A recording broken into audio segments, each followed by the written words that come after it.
Hello అండి. Hand cutting కోసం అయితే ఇలా 4 ఫోల్డింగ్స్ చేసుకోవాలి. ఇలా కొంచెం ఒక సైడ్కి చేసుకుంటే అయితే 2 సైడ్స్ అయితే జాయింటింగ్ అనేది పడుతుంది. ఇలా 4 ఫోల్డింగ్స్ అనేది చేసుకున్న తర్వాత హ్యాండ్ లూజు, హ్యాండ్ లెంత్, హామ్ లూజ్ అయితే ఈ 3 కొలతలు తీసుకుంటే అయితే చాలా ఈజీగా చేసుకోవచ్చు అండి. కింద అయితే ఒక స్ట్రేట్ లైన్ తీసుకొని హ్యాండ్ లూజ్ అయితే మార్కింగ్ చేసుకోవాలి. అలాగే ఎక్స్ట్రా 2 ఇంచెస్ మార్కింగ్ చేసుకోవాలి. హ్యాండ్ లెంత్ అనేది మార్కింగ్ చేసుకున్న తర్వాత ఈ హ్యాండ్ లెంత్ వచ్చేసి 5 ఇంచులు అండి. సో 5 ఇంచుల హ్యాండ్ లెంత్కి 2 ఇంచుల షోల్డర్ డౌన్ అని తీసుకోవాలి.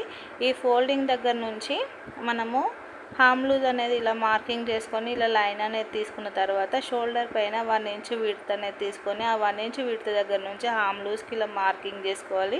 హామ్ లూజ్కి మార్కింగ్ చేసుకున్న తర్వాత ఈ షోల్డర్ విడ్త్కి ఇలా మిడిల్ మార్కింగ్ అనేది చేసుకొని షోల్డర్ వైపుకి ఒక 1/4 ఇంచు, హామ్ సైడ్ ఒక 1/4 ఇంచు ఇలా మార్కింగ్ చేసుకొని ఇలా కర్వ్ అనేది తీసుకుంటే హ్యాండ్ కర్వ్ పర్ఫెక్ట్గా అయితే వస్తుంది. మీరు కూడా ట్రై చేయండి ఈ విధంగా.